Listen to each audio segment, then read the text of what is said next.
Construction Nation. Welcome to Lead with Trust. I'm Sue Dyer, and I've been on a 3-decade journey to figure out how to make sure our construction projects succeed and produce some extraordinary results. My trusted leader journey has led me to work on over 4,000 construction projects worth over $180 billion. In this podcast, I'm here to teach you everything I've learned. One thing I know is that it starts with the leaders of the businesses and organizations that come together to build a project. If that's you, let's get going.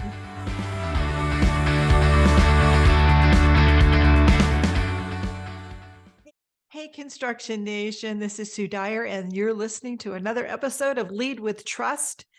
And this is part of our Bringing Women into Construction series, which we are doing in 2023 as our one episode per month. And this month, it's really interesting because Kellie Lee has worked for several construction startups and some that were, well, when they were all starting up, I suppose I would say, in tech. And yet she has such a profound point of view on the overall industry. So I really enjoyed interviewing her, and I think that you're going to enjoy her perspective too. One of the most profound things that she said was that when you're dealing with the industry, and if you are a person in the industry, no matter where you are, if you are not opening the door for someone else to come in, then you are essentially closing the door to that person.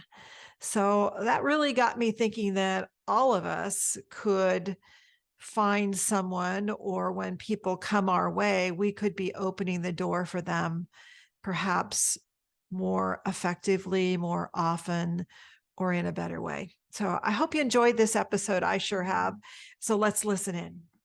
Hey, this is Sue, and we are on another episode of our Bringing Women into Construction series. And this has been such a fun series because I'm getting to meet such awesome women who are working in the industry, and many of them are very passionate about bringing more women into the industry. And that is our guest today, who she and her husband are both passionate about bringing more women into our industry. So welcome everyone, please, Kellie Lee. Hi, Sue. Thanks so much for having me. Well, thank you for being here. I really, really appreciate it. I know I've heard from others about, oh, you've got to talk to Kellie because she's really, really excited about bringing women into construction. So tell me a little bit about maybe your experience with the industry, and then we can talk about more about why you're so fired up. Sure, happy to. So I have been in the construction industry on the software side for the last decade. I started my career at Procore, which is, the kind of world-known now construction management platform based here in Santa Barbara, California. So I was at Procore for about 6.5 years, kind of seeing a new number of roles and really getting to interact with construction executives all across the spectrum. And since leaving Procore in June of 2020, I have visited several different smaller construction tech startups in the industry. So everything from the reality capture with Struction Site to workforce management at Bridget, and now with change order risk capture at Xtracker.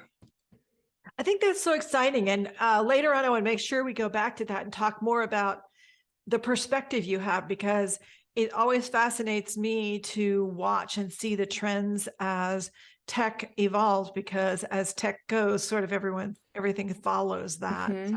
So I want to make sure we touch base by that. But let's go back to why and how did you become so passionate about making sure that girls see construction as a possibility for their careers? Yeah. So my passion for women in construction and, the industry's diversity and inclusion efforts really started when I was at Procore. And a good friend of mine, Danielle Edberg, who was also at Procore with me, launched Procore's Women in Construction program. And that was everything from events where we would host in different cities with customers, and just different women across the spectrum of being in the field to in the office, to have a common language and discussion about what it's like to be women in this industry and how do you advance your career. Just having like really open and frank conversations amongst trusted peers. So that's where like my fire and my passion for advancing women in construction really comes from, is the work that I got to do with Danielle, in 2015, 2016. And that really took on another layer and another level of passion when my husband and I had our first daughter, August of 2020. We were fortunate that, we're able to bring her into this world. And it was really my husband who does bedtime every night, which is, I feel like, not a common thing in most families. Parents kind of split the duties, but my husband really took it on himself, and he does bedtime every night, and he reads her these stories. And one night, after he read one of her favorite books, which is called Good Night Stories for Rebel Girls, he came to me and was like, why can't we write or give our daughter AJ a version of this book, but about construction? My husband's also in the construction technology space.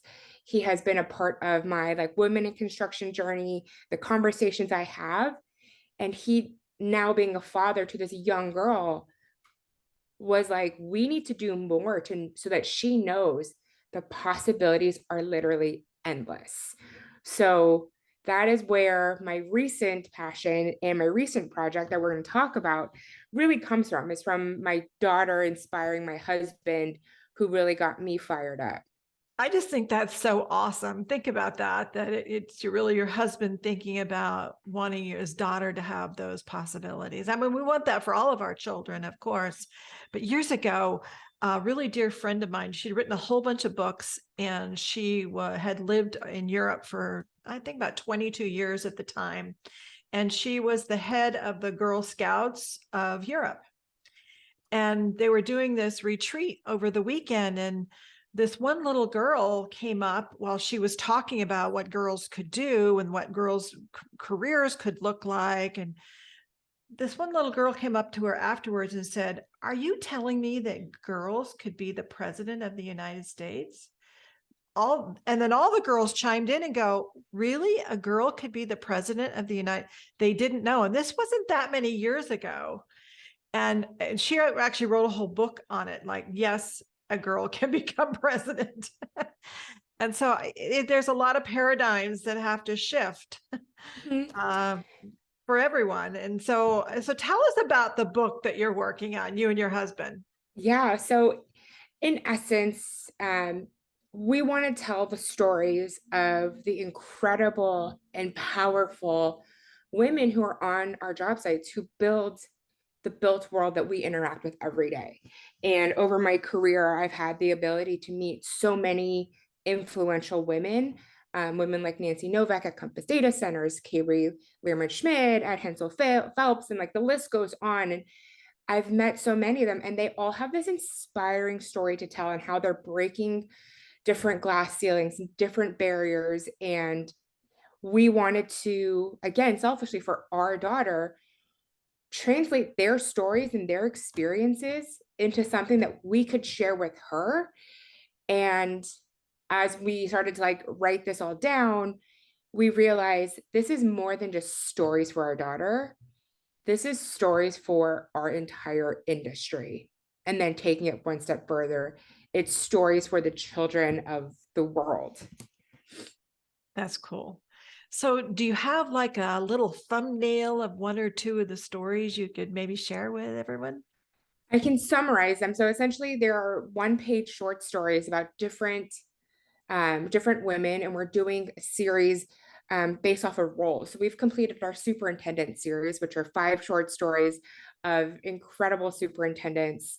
And so one that we did was on Cabri, who was at Hensel Phelps out of Seattle. And in it, she talks about how she had a love for engineering and didn't know what could she pursue beyond what she knew of engineering. How could she put it to practical use? And that's when someone she knew recommended, why don't you think about construction? It might be something, worth considering. And I don't know how many years later, she's this influential superintendent and speaker on neurodivergency and LGBTQ plus inclusivity. And so I will also include, or I'll share with you for the show notes, the link to the website that you can, read these stories as well. Oh, that'd be awesome. Thank you. So do you have an anticipated sort of published time or time frame? So, like all good projects, we keep having a little bit of scope creep, but our goal is to by the end of the calendar 2023 year is at least have all of our stories available online, because we want to make this as accessible as possible to all to all readers, and then hopefully we'll have some path to publishing like hard copy book by the end of the year. So our goal is to at least initially have them be available online so we can start to really gain excitement and traction behind it. And then our ultimate goal is to really reach the tradespeople and the tradeswomen, the pipe fitters and the welders and the master carpenters, because that is, as you know, like we have such a labor shortage, not just in construction, but if you continue to drill down, like even further in the trades, and there are so many amazing women and people who identify as women in those roles. And we just want to use whatever voice and platform like we have to amplify their stories. That's so cool. So I know in talking to people and just in watching and being a part of many projects and different groups, what have you seen as the biggest barriers for girls or women to enter our industry? I'm not reinventing the wheel here. At Procore Groundbreak last November, one of their keynote speakers, Rashma Sounjani, actually spoke about this and how from an early age, we as parents make our daughters, we've taken away their ability to be brave. We tell boys to suck it up and we tell girls, it's okay to be afraid of the dark. Here's a nightlight. And it's really that notion of how do we instill bravery in our children again?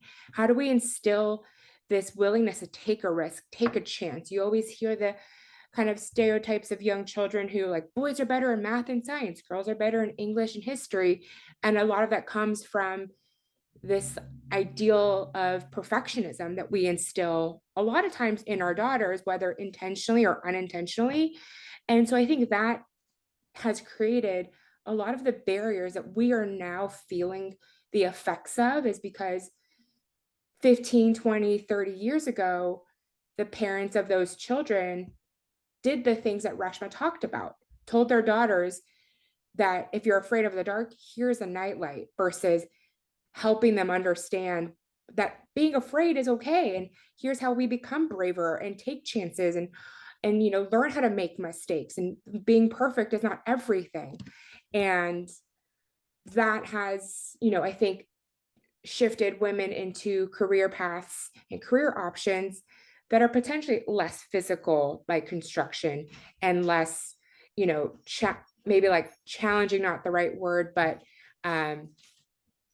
less physically arduous, or more working with their hands, that you see a lot in the trades. And so I think that's where the barriers came from a like socioeconomic standpoint. But then beyond that, that has continued to create this gender gap in construction. So even if I have exposure of construction and the trades, because I look at a job site and it's 95% male, even if I'm interested in carpentry or interested in operating an excavator or a crane, whatever it might be, because I don't see myself on that job site, I don't think it's possible for me. And so I think the lack of representation combined with how a previous generation unintentionally, created this wedge, we've created these artificial barriers for a sector of our population that is so capable of contributing so much more than they have been told they can. Yeah, it's the norms of the times Mm-hmm. determine roles. And, I've watched it from my grandmother, who was, because she was a girl, was not allowed to go to school. So she sat on the edge of the classroom window and listened in. And that's how she learned how to read and write. But it was a norm of the time. Boys needed to go to school, girls didn't. In fact, even when I went to college, it was okay to pay for my brother to go to college, but not okay to pay for me to go to college. And of course, when I became the executive director as a woman in 1980 for a construction trade association, that was like pretty unheard of at the time. Yeah. There weren't as many opportunities. There were very much male and female roles in work, and jobs followed that way. So construction has been in a male uh, industry, and just like the Army was, and firefighting was, and policing was, and now it's time for it to become more open to everyone.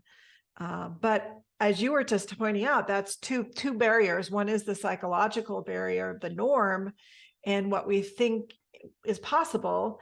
And the other one is inside of our own selves, what we think we can do and what's possible. So we've kind of got to overcome both. So the women that come into the industry now are going to have to have a little bit of a pioneering spirit.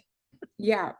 And that's the common theme that we have seen across the stories we've written so far is every single one of these women is in a leadership role at their organizations running multi-million dollar, multi-year projects.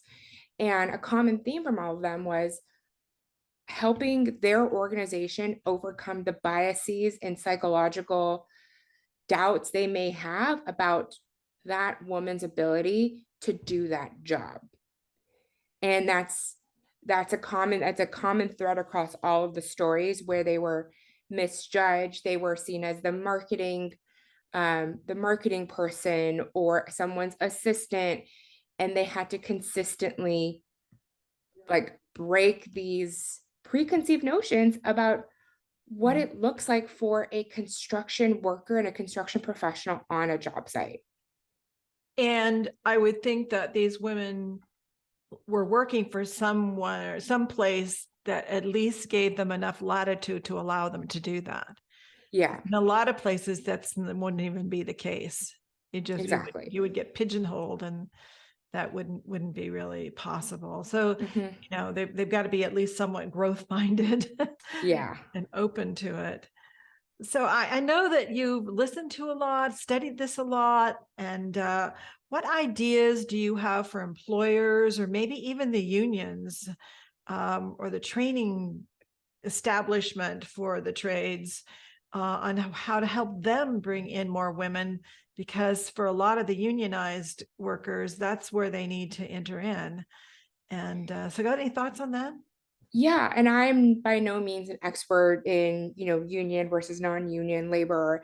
Um, but I think at the highest level, the largest general contractors and owners of construction have to really lead by example. And I think you are seeing that at least at the highest level of the GC market with Mortensen, DPR, McCarthy, Turner, to name a few, who've come together for Construction Inclusion Week. Just like safety has its own week, now so does inclusion and diversity. And I think through efforts like that and the commitment, the loud commitment, not just to the industry, but to their employees, that they are taking diversity to heart and it's not just a vanity metric, I think that is going to have repercussions and echoes felt up and down the value chain in construction. And, you know, of course, in Mortenson and in McCarthy have infinitely more resources than that small union shop that really is struggling to bring in new workers, new talent into their organizations. But I think if the leaders are in our industry are pointing in the direction they want everyone to go, you have no choice but to follow. They, you know, by I think this notion of a rising tide lifts all boats. I think that holds so true in this industry, and we're starting to see these slow cultural shifts that general contractors are making to make their workplaces more inclusive of both women and people of different backgrounds and histories and work experiences. And I think as that level of diversity continues to permeate again, like down the value chain, you'll I think they have the ability to set the example and provide echoes of what the training can look like. And that is how I think these smaller organizations are really able to change their culture and change the perception and perspective that the broader public has of construction. And then beyond that, I know we've talked about this before, but what the training programs like the ACE mentorship program and the various organizations that contractors have in their communities are great, but it needs to start even younger. It needs to start when young children are exploring and learning math and science for their first time, and to understand how that can be applied into something like building and engineering. I mean, every child gets hundreds of Lego kits. It doesn't matter if you're a boy or a girl, you're going to get Legos at some point in time. And the fact of the act of stacking Legos one on top of the other, that is like a rudimentary version of construction. I mean, Procore built a Lego board game to teach kids in school what construction is and how to work as a project manager and a superintendent on a job site. And so we have to introduce the concept of construction and the different roles that you can play in this industry to children, in elementary school. By the time they get to high school, they have some preconceived notion on what they want to do. I want to be a doctor or a lawyer or an architect. But I think we have to reach them before they have that like voice in their head and that inkling of what they think they want to do. Yeah, I think that that's really smart that we do it at a really young age. It just gets blended in. Because I can remember my son being wanting to be a fireman for the longest time. Well, because think And, about career but day, right? Your yeah, kids, you have a career day, and a kid brings in their parent who's a doctor, and a kid brings in their parent who's a firefighter. But not often do we bring in our parents who are a foreman on a job site or a superintendent.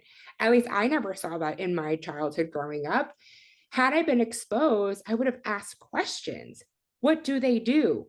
Why are they wearing that hat? And I would have looked at my environment differently. yeah. And I also think that a lot of people in the industry, because it's so large and it's so segmented, that they don't really see the whole picture of the industry to see that the built environment is society. That when It's you're in construction, you are building society. I think that's it's an observation that I have really come to like understand and like tangibly feel over the past decade, but like more recently over the past 5 years, because I've done home renovations. Our street has been repaved, and having worked in construction tech and alongside, you name the largest GC, I've probably met them. I have this innate curiosity for, okay, there's a pothole in the road. I wonder which general contractor or which, paving contractor is going to come out to fix that. Oh, there's a for development sign here. I wonder what they're going to build. People forget, and I think we've seen this in society with, the infrastructure bill. We all talk about the roads and the airports and the bridges and wireless, you know, internet and et cetera, et cetera. but we just assume that these things show up somehow, somewhere, and not realizing that there are like men and women behind these projects that they are conceiving in some room right now the designs for the next airport that we're going to fly through, or the next school we're going to, attend, or the next hospital I'll have a procedure. And I'm hyper aware of all the like construction and construction adjacent things that happen in society because I've been in this space for a decade. And I think we need to shift, society needs to shift its perspective on what construction is, and that it is literally all around. It is always happening. It is never done. Um, when our daughter was really little, or I mentioned our road was being repaved, and there was one morning and I saw the crew right outside our gate, and I took her out there and I just kind of eavesdropped because they were having their toolbox talk right out front of our front gate. And they were like, "Oh, do you need to get out?" And I was like, "No, I'm just showing our daughter that you guys are doing your toolbox talk." And I think they were stunned that I was showing my like 2.5-month-old daughter what they were doing, but that I knew what a toolbox talk was. And so it is literally everything you engage with and everything you touch.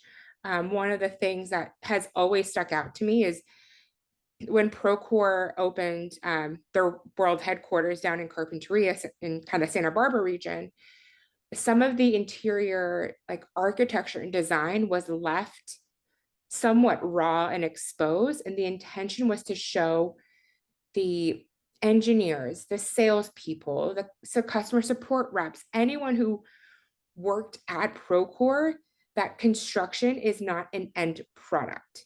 Construction is ever evolving. It is always happening. And even when you see a campus that's technically like built and it's done and occupied, someone is creating a punch list for someone to go through and remedy. Like there's always something happening. Like I have a punch list going on for my, quote unquote, completed house. And so it's always present. I think we tend to forget that.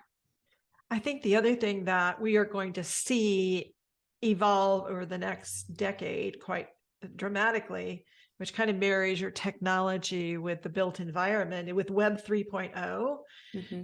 you're going to have the built environment be interacting with you as you're walking through it much more. I mean, we see this now with virtual design and construction, but as it becomes more mainstream, it's going to be even more. I know when I work on building projects or I work on the highway projects, I mean, so much of the technology is now put in there, and sensors and technology and AI that is predicting things and interacting with people. So that's going to really marry technology completely with construction. It's going to be pretty awesome.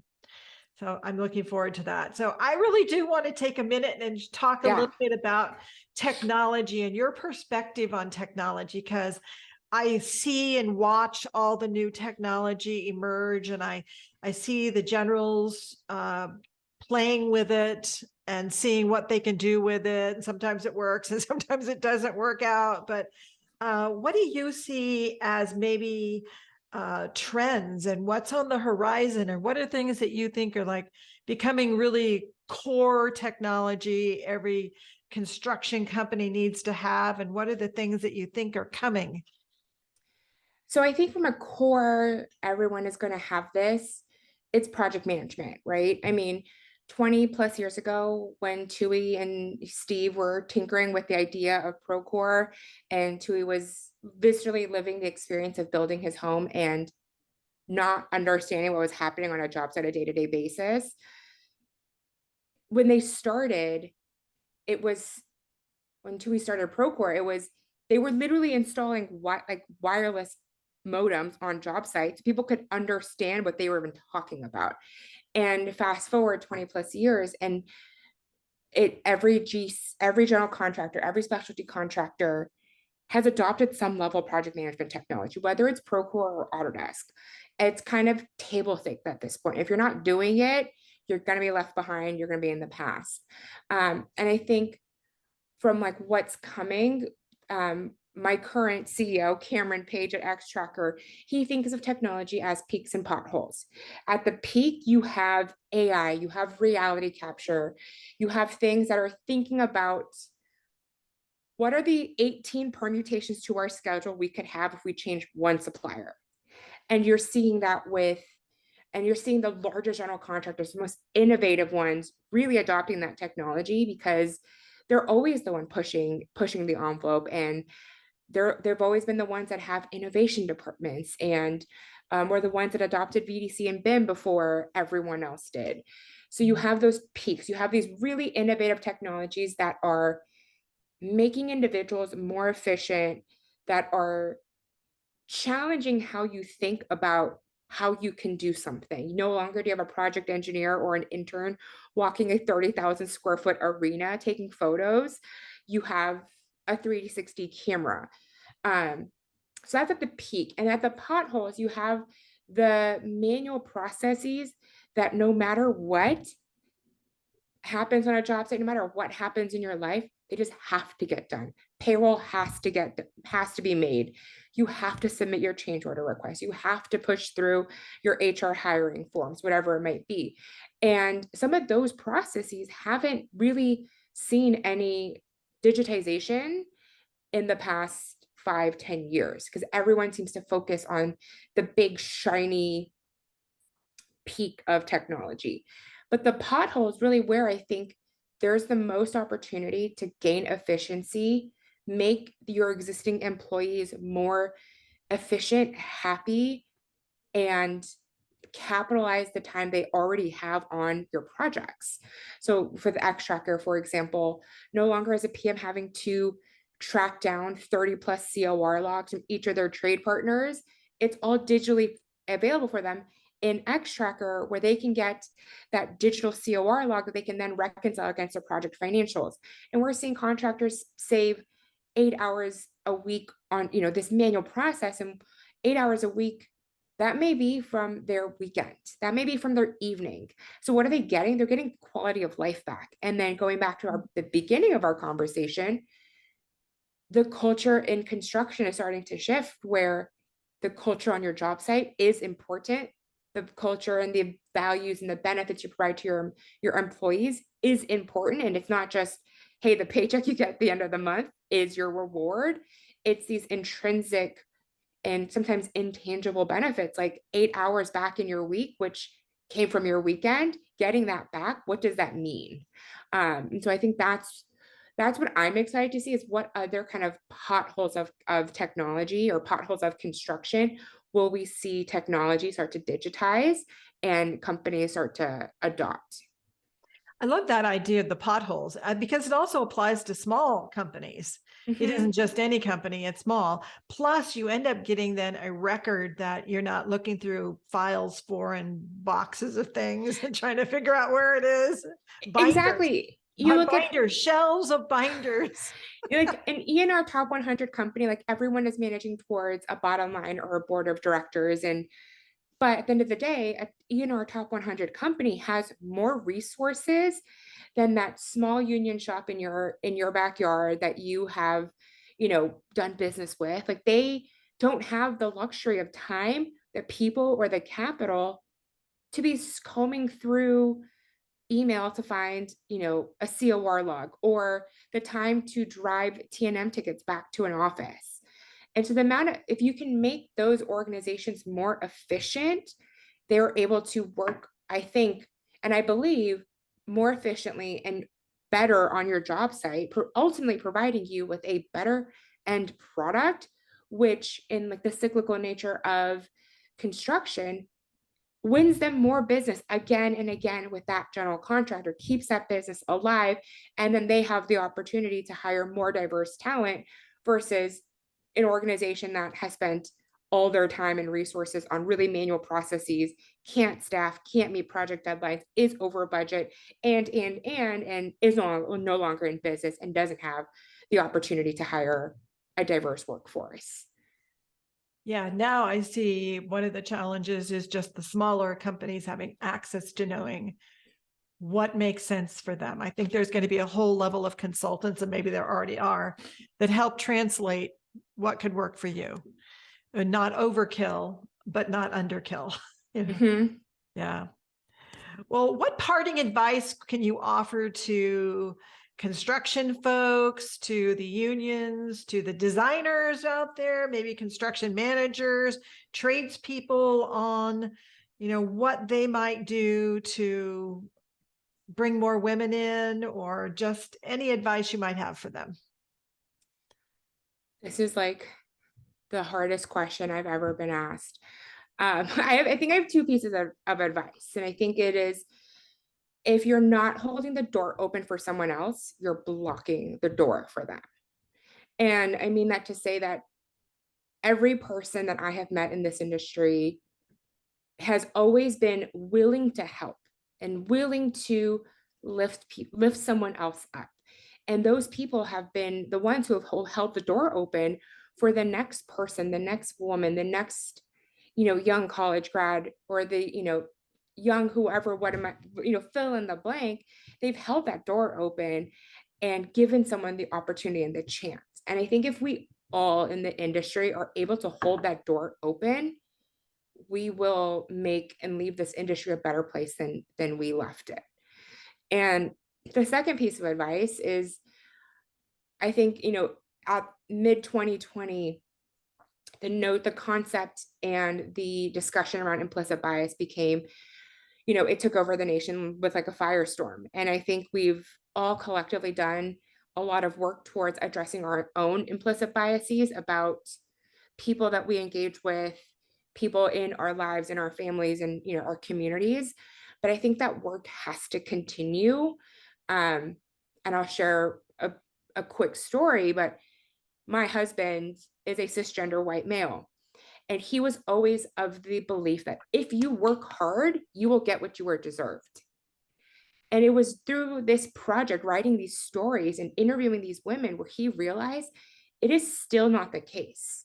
There are not enough people who are willing to open that door for that woman, for that young mother, for that person who doesn't have the pedigree that says they deserve that job.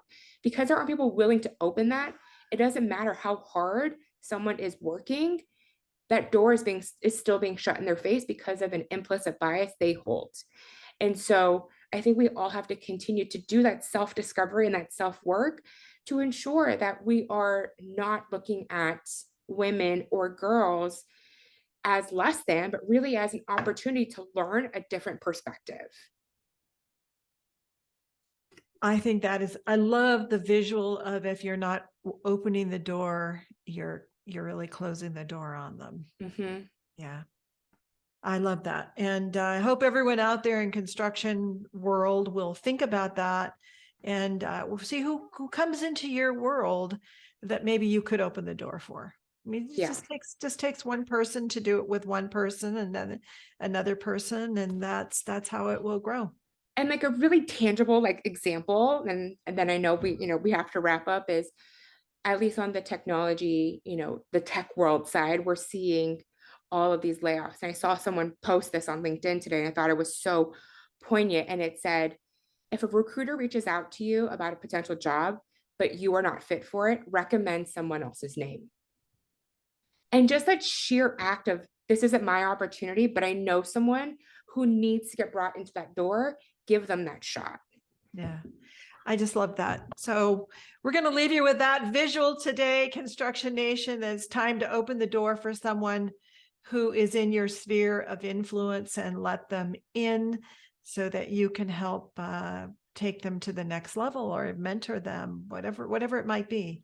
So I appreciate that. Thank you so much for being here. I really appreciate. You're welcome, spending Sue. time, and I can't wait to read the book. Yes, and you can find our book and our story and why we're doing this and any ways to get involved at whatshebuilt.com. Whatshebuilt.com. Yes. Okay, we'll put that in the show notes too. Thank you so much. Thank you, Sue. Thank you for the opportunity. Well, we look forward to seeing more from you too. I know this is just the beginning of your path. Oh, thank you so much. Take care, Kelly. Okay. Bye, Sue. Bye.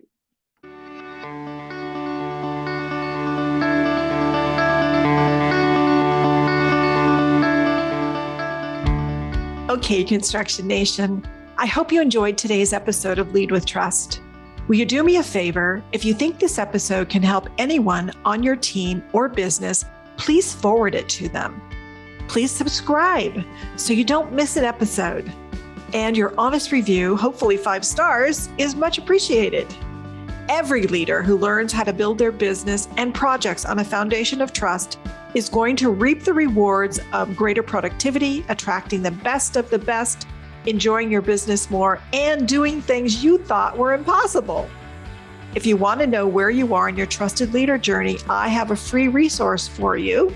Please just go to sudyco.com/profile, sudyco.com/profile. And you can grab it there and find out where you are on your trusted leader journey. And so that is a wrap for today. Can't wait until I get a chance to hang out with you again next week. And until then, have a great day.